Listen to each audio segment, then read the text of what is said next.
अगर भाग्य पर भरोसा है तो जो तकदीर में लिखा है वही पाओगे, और अगर खुद पर भरोसा है तो जो चाहोगे वही पाओगे। तो कैसे हैं आप सब लोग? आशा करता हूं कि आप सब लोग कुशल मंगल आनंद में होंगे, अच्छे से पढ़ाई चल रही होगी। और मैं दिलीप राज जायसवाल आपके अपने YouTube चैनल में स्वागत नंदन अभिनंदन करता हूं। आज के करंट अफेयर्स 29 जून 29 जून के करंट अफेयर्स में आपका वेलकम। डेली करंट अफेयर्स और नेशनल इंटरनेशनल मुद्दों को कवर करते हुए कुछ IMP इवेंट्स, सभी कॉम्पिटिटिव एग्जाम्स को ध्यान में रखते हुए UPSC, PSC, वनडे एग्जाम, व्यापाम्स, रेलवेज, डिफेंस, SSC, GD वगैरह हो गया, UP कांस्टेबल वगैरह, ये ऑल इंडियाज एग्जाम्स चलेगा। तो यहाँ पर हम आते हैं और वीडियो को लाइक शेयर, चैनल को सब्सक्राइब करें, ठीक है। यूट्यूब, इंस्टाग्राम, टेलीग्राम इन पर पहुँच करके बढ़िया मस्त है सारी चीज़ें सब, ठीक है, चलेगा। अब चलते हैं हम आज का इतिहास 29 को ऐसे कौन कौन से इवेंट हुए, प्रमुख इवेंट कौन कौन से हुए। तो यहाँ पर चलते हैं, सबसे पहले 2004 पर चलते हैं।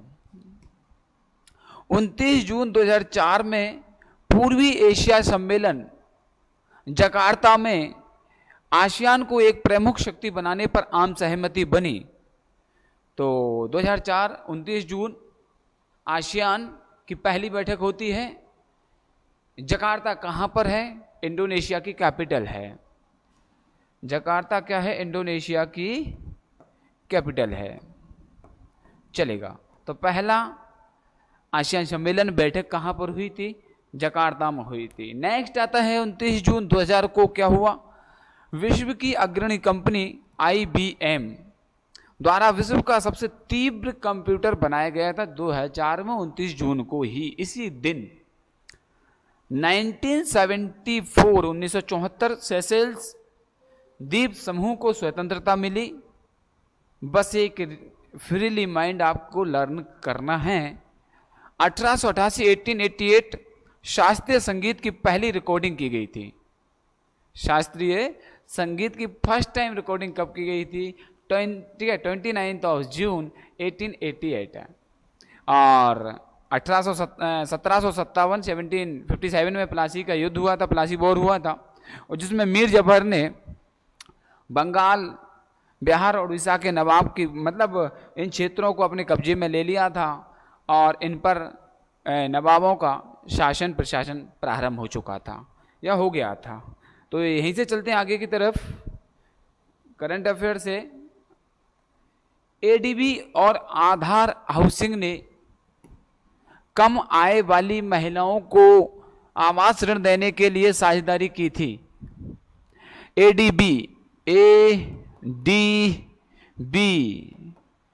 ठीक है, Asian development bank, Asian development bank है। AD का फुल फॉर्म लिख लेना। और हिंदी में एशियाई विकास बैंक ने 60 मिलियन अमेरिकी डॉलर के गैर परिवर्तनीय डिवेंचर वित्त पोषण समझौते पर हस्ताक्षर किए थे। और इसमें आप देख रहे हैं महिलाओं के लिए क्या आवास ऋण प्रदान करना, भारत में कम आय और किफायती आवास खंड में वित्त पोषण की कमी को दूर करने के लिए आधार हाउसिंग फाइनेंस लिमिटेड AHFL को 30 मिलियन अमेरिकी डॉलर वितरित किए गए थे। और इसका आधा हिस्सा कौन कौन से राज्यों में? बिहार, छत्तीसगढ़, झारखंड, मध्य प्रदेश, उड़ीसा, राजस्थान, उत्तर प्रदेश, पश्चिम बंगाल में लगाया जाएगा। बस इतना याद रखना है ADB का, ठीक है। ADB का फुल फॉर्म क्या है और इन्होंने किस पर हस्ताक्षर किए थे, इस पर ध्यान रखना। और बेसिकली ये पूरा का पूरा किस पर है? महिलाओं के लिए है, चलेगा। आगे चलते हैं। नेपाली नागरिक अब QR कोड द्वारा भारत में ऑनलाइन भुगतान कर सकेंगे। तो रिसेंट में, वर्तमान में नेपाल और भारत के बीच सीमा पर डिजिटल भुगतान समझौते के तहत नेपाली नागरिक अब भारत में 1 लाख रुपए तक का डिजिटल भुगतान कर सकें। लिमिट कितनी है? 1 लाख तक भुगतान कर सकते हैं ऑनलाइन क्यूआर कोड के माध्यम से, जिस तरह से अपन करते हैं फ़ोन नंबर से या क्यूआर कोड से, इस तरह से डिजिटली फॉर्म में इसको हम ठीक है सेंड कर सकते हैं, रिसीव कर सकते हैं। नेपाल राष्ट्र बैंक, नेपाल का बैंक ने सभी बैंकों को निर्देश दिया है कि वे ग्राहकों को क्यूआर कोड के माध्यम से भारतीय मुद्रा में भुगतान करने की अनुमति दे। तो ये समझौता हो चुका है और इसलिए किया गया है कि इसमें फ़ोन रे या ई सेवा जैसे ई वॉलेट के माध्यम से भुगतान शामिल है। पर्यटकों के लिए, व्यापारियों के लिए लेन देन आसान बनाना, सुगम और सरल बनाने के उद्देश्य से ये मुहिम चालू की गई है। चलेगा, आगे चलते हैं। तो बस इतना ही पूछा जाएगा। अभी हाल ही में 1 लाख तक की लिमिट के साथ किन 2 देशों के बीच डिजिटल लेन देन प्रारंभ हुआ है, या कह सकते हैं क्यूआर कोड के माध्यम से व्यापारियों और पर्यटकों के लिए यह सुविधा ठीक है प्रोवाइड की गई है। आरबीआई ने 2024-27 reserve bank of India RBI ने 2024-27 के लिए सार्क मुद्रा स्वैप क्या बनाया है, ठीक है, स्वैप ढांचे की घोषणा की है। सार्क आपको पता है, ठीक है, south Asian association for regional corporation, और इसका मुख्यालय भी नेपाल में काठमांडू में है, और जकार्ता इंडोनेशिया में किसका है आपको पता है, आसियान का है। और आरबीआई 1935 में आरबीआई का एस्टेब्लिशमेंट हुआ था, स्थापना हुई थी, और आरबीआई डे अपना मनाया जाता है 1 अप्रैल को। तो ये चीज़ें आप ध्यान से सुनेंगे। भारतीय रिजर्व बैंक ने सार्क देशों के लिए संशोधित मुद्रा क्या नाम दिया, बस इतना ध्यान रखना। स्वैप क्या है, बस इतना पूछा जाएगा। स्वैप क्या है, ठीक है, न्यू मुद्रा है, करेंसी है, किस किस के बीच की करेंसी है ये बता सकते हैं आप, सार्क कंट्रीज के बीच। ओके, और रूपरेखा पेश की है जो आईएनआर, यूएसडी और ईयूआर सहायता प्रदान करती है। ज़्यादा अंदर नहीं जाना है। सुविधाएं बैंक, ठीक है, बैंक स्टॉक फंडिंग, अल्पकालिक तरलता सहायता और समझौतों पर हस्ताक्षर करने पर सदस्य देशों तक पहुंच प्रदान करनी है, ठीक है। और दक्षिण एशियाई क्षेत्रीय सहयोग संघ में अफगानिस्तान कौन कौन आता है देखिएगा। सार्क कंट्री कौन कौन सी हैं ये आपके सामने दिख रही हैं, इसका फुल फॉर्म मैं बता चुका हूँ। South Asian association for regional corporation, ठीक है, में अफगानिस्तान, बांग्लादेश, भूटान, भारत, मालदीव, पाकिस्तान, श्रीलंका। इसमें चाइना ऐड नहीं है, इसमें चाइना ऐड नहीं है, चाइना नहीं है भैया, लिख लेना, चाइना इसमें नहीं आता है। ओके, चाइना इसमें नहीं आता है। अब बात करते हैं नेक्स्ट, ग्रामीण भूमि अभिलेखों आपदा प्रबंधन के लिए जियो पोर्टल। अभी फिलहाल में जियो पोर्टल लॉन्च हुआ है, जियो पोर्टल लॉन्च हुआ है। और जियो पोर्टल क्यों लॉन्च किया है, ग्रामीण भूमि अभिलेखों और आपदा प्रबंधन के लिए इसको लॉन्च किया गया है। केंद्रीय मंत्री डॉक्टर जितेंद्र सिंह ने ग्रामीण भूमि अभिलेखों के लिए भवन पंचायत संस्करण 4 लेकर आए हैं वर्जन। आपातकालीन प्रबंधन के लिए राष्ट्रीय डेटाबेस NDEM संस्करण 5 लॉन्च किया है। दोनों को इसरो द्वारा विकसित किया गया है और जो नियोजन और आपदा प्रबंधन के लिए उपग्रह इमेजनरी प्रदान करता है। तो जैसे ही जो आपदा प्रबंधन होगी, ग्रामीण भूमि अभिलेख होंगे, कहाँ पर भूमि का, जैसे कहाँ पर ज़्यादा बारिश, कहाँ पर भूकंप, ऐसी कुछ चीज़ें होंगी जो कि इसरो एक ऐसा वो बनाएगा उपग्रह, और जो इमेज सेंड करेगा और इमेज के माध्यम से पता लगाएगा कि कहाँ पर आपदा आई, कितने आई, कितना नुकसान हुआ, कितना जन धन की हानि हुई, ठीक है। भुवन पंचायत पोर्टल विकेंद्रीकृत नियोजन का समर्थन करता है।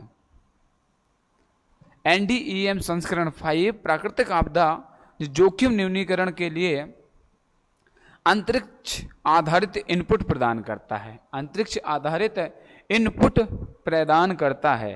तो चलेगा, ज़्यादा नहीं, ये सैटेलाइट होगा, सैटेलाइट के माध्यम से आपदा प्रबंधन वाली जगह, स्थान, भूमि अभिलेखों का चित्र या वहाँ की घटनाओं को कैप्चर करेगा और एक सेंटर पर सेंड करेगा। वहाँ से पता लगाया जाएगा कि वहाँ पर कितना नुकसान और किस तरह की घटनाएं या वहाँ पर क्या हुआ है, इस पर पता लगाया जाएगा। आगे आता है bank of Baroda. Bank of Baroda ने सुमित नागल को अपना ब्रांड एंडोसर बनाया है, ठीक है, एम्बेसडर बनाया है। बैंक ऑफ बड़ौदा ने सुमित नागल कौन है, चलेगा चर्चा करते हैं। 26 वर्षीय सुमित नागल को बैंक द्वारा युवा जनसांख्यिकी और ग्राहकों की नई पीढ़ी को लक्षित करने के लिए रणनीतिक रूप से तैनात किया जाएगा। बैंक ऑफ बड़ौदा एक भारतीय सरकारी सार्वजनिक, देखो यहाँ पर भारतीय है, सरकारी सार्वजनिक क्षेत्र का बैंक है जिसका मुख्यालय बड़ौदा गुजरात में है। बड़ौदा गुजरात में है। एसबीआई के बाद भारत का तीसरा सबसे बड़ा सार्वजनिक क्षेत्र का बैंक है। बैंक ऑफ बड़ौदा एसबीआई के बाद भारत का तीसरा सबसे बड़ा सार्वजनिक क्षेत्र का बैंक है। संस्थापक कौन है? सयाजीराव गायकवाड़ तृतीय। सयाजीराव गायकवाड़ तृतीय। स्थापना कब हुई थी इसकी? 20 जुलाई 1908, 1908। मुख्यालय कहाँ पर है इसका? ये बड़ोदरा में है, गुजरात में है। संस्थापक सयाजीराव गायकवाड़ तृतीय। स्थापना कब हुई थी? 20 जुलाई 1908। ठीक, चलेगा, इतना ज़्यादा नहीं, समझ लेना। सुमित नागवाल को इसका एम्बेसडर बनाए। ये आता है इम्पोर्टेंट, 29 जून का एक और इम्पोर्टेंट है, राष्ट्रीय सांख्यिकी दिवस। राष्ट्रीय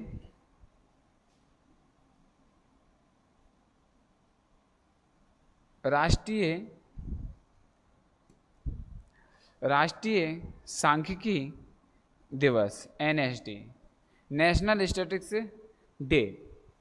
सांख्यिकी दिवस कब मनाया जाता है, क्यों मनाया जाता है राष्ट्रीय सांख्यिकी दिवस? पीसी महालनोबिस की जयंती के उपलक्ष्य में मनाया जाता है। विरासत का सम्मान है इनका। और पीसी का फुल फॉर्म होता है, क्या होता है? पीसी का फुल फॉर्म है प्रकाश चंद्र महालनोबिस। पी से प्रकाश, सी से चंद्र महालनोबिस। भारत में राष्ट्रीय सांख्यिकी दिवस प्रतिवर्ष 29 जून को मनाया जाता है, जो भारत में आधुनिक सांख्यिकी के जनक, मॉडर्न स्टैटिस्टिक्स के जनक प्रशांत चंद्र महालनोबिस की जयंती आती है। पीसी महालनोबिस जिन्होंने प्रथम योजना का मॉडल तैयार किया था, फर्स्ट 5 ईयर प्लान्स का मॉडल तैयार किया था, ठीक है, फर्स्ट 5 इयर्स प्लान का मॉडल तैयार किया था इन्होंने, पीसी महालनोबिस ने। एक सांख्यिकी विद हैं, ठीक है, हाँ, और जिनकी जयंती 29 जून को मनाई जाती है। और इनकी जयंती, और ये आधुनिक सांख्यिकी के जनक भी कहे जाते हैं। 24 की विषय वस्तु, थीम, निर्णय लेने के लिए डेटा उपयोग है। निर्णय लेने के लिए डेटा उपयोग है। राष्ट्रीय सांख्यिकी दिवस विश्व सांख्यिकी दिवस से अलग है, और जिसे संयुक्त राष्ट्र द्वारा हर 5 साल 20 अक्टूबर को 5 साल में मनाया जाता है। ये 20 अक्टूबर को मनाया जाता है 5 साल में, वो होता है विश्व सांख्यिकी दिवस। और राष्ट्रीय सांख्यिकी दिवस 29 जून को आधुनिक सांख्यिकी के पिता जनक पीसी महालनोबिस की जयंती या जन्म दिवस या बर्थ सेरेमनी पर मनाया जाता है। पीसी मतलब प्रकाश चंद्र महालनोबिस। ये पूछा गया है कई बार। अब आता है CIPL। क्या आता है? CIPL। ओके, CIPL सुरक्षित क्लाउड आधारित फाइल एक्सचेंज के लिए गव ड्राइव विकसित करना। कौन सी? गव ड्राइव। नोएडा स्थित IT company corporate infotech private limited CIPL 50 lakh से अधिक सरकारी कर्मचारियों के लिए सुरक्षित तरीके से फाइलों का आदान प्रदान करने, स्पीड और गोपनीयता बढ़ाने के लिए क्लाउड आधारित प्लेटफॉर्म गव ड्राइव बनाएगी। जैसे आपको पता है गूगल, आपको पता होगा ईमेल जो होती है, जीमेल है, ईमेल है, उस पर हमारा डेटा सेव करने के लिए एक स्टोरेज दिया जाता है। तो उसमें समथिंग हमारे लिए 15 GB का स्टोरेज मिलता है प्रारंभ में। अगर आपको और बढ़ाना है तो पेड हो जाता है, पे करना पड़ता है। तो इसी तरह से CIPL सुरक्षित क्लाउड आधारित फाइल, जो फाइलों को रखने के लिए, डेटा को रखने के लिए गव ड्राइव बनाई है। क्या? गव ड्राइव, गूगल ड्राइव, गव ड्राइव, ऐसी गव ड्राइव बनाई है। और देखिए, फाइलों का आदान प्रदान करना, स्पीड, गोपनीयता बढ़ाने के आधार पर इसको डिजाइन किया गया है। केंद्र सरकार की इस महत्वाकांक्षी परियोजना का उद्देश्य मंत्रालयों, विभागों, न्यायपालिका, सलाहकार निकायों में कार्य प्रवाह को सुव्यवस्थित, वेल अरेंज्ड फॉर्म के लिए, जिससे निर्बाध संचालन की सुविधा मिल सके। तो गव ड्राइव क्या है? CIPL द्वारा डिज़ाइन किया गया एक तरह का डिवाइस है जिसमें फाइलों का आदान प्रदान होगा 50 लाख से अधिक सरकारी कर्मचारियों के लिए सुरक्षित तरीके से। कितने? 50 लाख से अधिक कर्मचारी अपनी डेटा को सुरक्षित रख सकते हैं। इस तरह का एक नया प्लेटफॉर्म है। अंतर्राष्ट्रीय उष्णकटिबंधीय दिवस, इंटरनेशनल, ठीक है, अंतर्राष्ट्रीय उष्णकटिबंधीय दिवस 29 जून। और क्या है इसमें? फटाफट समझना, ज़्यादा इंपॉर्टेंट नहीं है। उष्णकटिबंधीय क्षेत्रों की पहली रिपोर्ट 14 में 12 प्रमुख उष्णकटिबंधीय अनुसंधान संस्थानों द्वारा लॉन्च की गई थी। 16 में UNGA ने 29 जून को अंतर्राष्ट्रीय उष्णकटिबंधीय दिवस के रूप में घोषित किया था। उद्देश्य क्या है? ठीक है, उष्णकटिबंधीयों द्वारा सामना की जाने वाली विशिष्ट चुनौतियों के बारे में जागरूकता बढ़ाना है। और उष्णकटिबंधीय क्षेत्र दुनिया के कुल सतह क्षेत्र का 40% हिस्सा है और विश्व की लगभग 80% जैव विविधता का घर है। जैव विविधता का घर है, इसलिए प्रमुख हो जाता है कि यहाँ की जो डिटेल्स है, इन्फॉर्मेशन है, वो कलेक्ट करने के लिए इस तरह की पहल शुरू की गई है। महामहिम एंटोनियो कोस्टा को यूरोपीय परिषद का अध्यक्ष चुना गया है। यूरोपीय परिषद का अध्यक्ष चुना गया है महामहिम एंटोनियो कोस्टा को। पुर्तगाली वकील हैं, राजनीतिज्ञ हैं। पुर्तगाल के 118वें प्रधानमंत्री के रूप में कार्य किया है। कोस्टा दिसंबर 24 में यूरोपीय परिषद के अध्यक्ष का पद संभालेंगे। दिसंबर 24 में यूरोपीय परिषद का पद संभालेंगे। यूरोपीय परिषद पारंपरिक रूप से निष्कर्षों को अपनाकर यूरोपीय संघ की समग्र राजनीतिक दिशा, प्राथमिकताओं को परिभाषित करती है और यूरोपीय संघ के कानूनों पर बातचीत या उन्हें अपनाता नहीं है। ये यूरोपियन यूनियन से बिल्कुल सेपरेट है, उसके रूल्स रेगुलेशन से उसका कोई नाता लेना देना नहीं है। चलेगा, तो ये समझ लेना। विनाशकारी प्रवाल व्यंजन, विनाशकारी प्रवाल व्यंजन, कटस्ट्रोफिक कोरल ब्लीचिंग, इंग्लिश में कहते हैं इसको कटस्ट्रोफिक कोरल ब्लीचिंग। यह तब होता है जब प्रवाल अपने ऊतकों में रहने वाले सहजीवी शैवाल को बाहर निकाल देते हैं। यह प्रोसेस, यह प्रक्रिया कब होती है? जब प्रवाल अपने ऊतक में रहने वाले सहजीवी शैवाल को, ठीक है, प्रवाल और शैवाल होते हैं, तो निकाल देते हैं, जिससे वे सफ़ेद हो जाते हैं। कारण समुद्र के तापमान में वृद्धि, प्राय जलवायु परिवर्तन के कारण। समुद्र के तापमान में वृद्धि, क्लाइमेट चेंज के कारण ऐसी चीज़ें होती हैं। कब? जब प्रवाल अपने ऊतकों में रहने वाले जो शैवाल होते हैं उनको बाहर कर देते हैं और फिर वो क्या सफ़ेद हो जाते हैं, वाइट हो जाते हैं। और समुद्र का तापमान बढ़ना, क्लाइमेट चेंज इसका प्रमुख मेन रीज़न हो सकता है। और पारिस्थितिक प्रभाव क्या है इसका? प्रवाल की मृत्यु हो जाती है। क्या होते हैं जो, ठीक है, प्रवाल शैवाल को बाहर कर देते हैं, इस कारण से प्रवाल की मृत्यु हो जाती है, जिसके परिणाम स्वरूप समुद्री जीव विविधता को क्षति होती है। और जो हमारी समुद्री जैव विविधता है, बायोडाइवर्सिटी है, ठीक है, ओशनिक बायोडाइवर्सिटी है, वो क्या होती है? नष्ट हो जाती है। आर्थिक प्रभाव क्या पड़ता है इसका? पर्यटन और मछली पकड़ने के उद्योगों पर नकारात्मक प्रभाव पड़ता है। पर्यटन और मछली पकड़ने वाले जो उद्योग हैं उन पर नकारात्मक प्रभाव पड़ता है। पुनर्प्राप्ति कैसे की जा सके? यदि तनाव की स्थिति कम हो जाती है तो व्यंजन से उबरना, तो तनाव की स्थिति कम हो जाए, टेम्परेचर कम हो जाए, क्लाइमेट चेंज जो हो रहा है ये थोड़ा सा डाउन आ जाए, तो तो इससे फिर से पुनर्प्राप्ति रिकवर हम कर सकते हैं, चलेगा। अगला EIU 24 वैश्विक जीवन क्षमता सूचकांक में वियना शीर्ष पर रहा है। बस एक चीज़ तो मिल गई हमको, जो वियना है EIU 24 का जो वैश्विक जीवन क्षमता सूचकांक है उसमें टॉप पर रहा है। इकोनॉमिस्ट इंटेलिजेंस यूनिट, इकोनॉमिक्स, ठीक है, इकोनॉमिस्ट इंटेलिजेंस यूनिट के global liability index, global liability index में ऑस्ट्रेलिया के वियना को लगातार तीसरे वर्ष रहने के लिए सबसे अच्छा शहर माना गया है। ग्लोबल लाइबिलिटी इंडेक्स 24 में, ठीक है, ऑस्ट्रिया की राजधानी वियना को लगातार तीसरे वर्ष सबसे अच्छा शहर रहने के लिहाज से बताया गया है। और वियना के बाद कोपेनहेगन, सबसे पहले कौन? Vienna, second Copenhagen, Zurich, Melbourne, Calvary का स्थान है। वियना टॉप मोस्ट है, कोपेनहेगन सेकंड है, ज्यूरिख आता है, फिर मेलबर्न आता है और फिर कैलवरी का स्थान आता है। कराकस, की भरारे, लागोस, अल्जीरियस, त्रिपोली, दमिश्क निचले 10 शहरों में शामिल है। ये निचले 10 शहरों में शामिल है। सूचकांक स्थिरता, स्वास्थ्य सेवा, संस्कृति, पर्यावरण, शिक्षा, बुनियादी ढांचे के आधार पर 173 शहरों का मूल्यांकन करता है। सूचकांक हर साल क्या करता है? स्थिरता, स्वास्थ्य सेवाएं, संस्कृति, पर्यावरण, शिक्षा, बुनियादी ढांचों के आधार पर इस सूचकांक को 173 शहरों पर किया जाता है।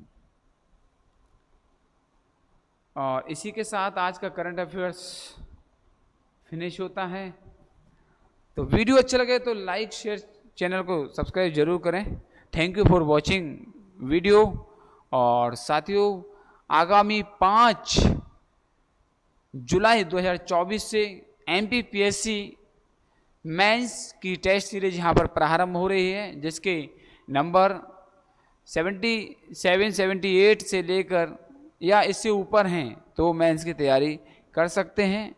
और हमारे, ठीक है, इस पर कमेंट करके बता सकते हैं कि आपके कितने नंबर हैं। अगर आप ज्वाइन करना चाहते हैं तो कमेंट करके हाँ लिख करके बताएं कि मैं ज्वाइन करना चाहता हूं, तो आप आ सकते हैं। जय हिंद, जय भारत, भारत माता की जय।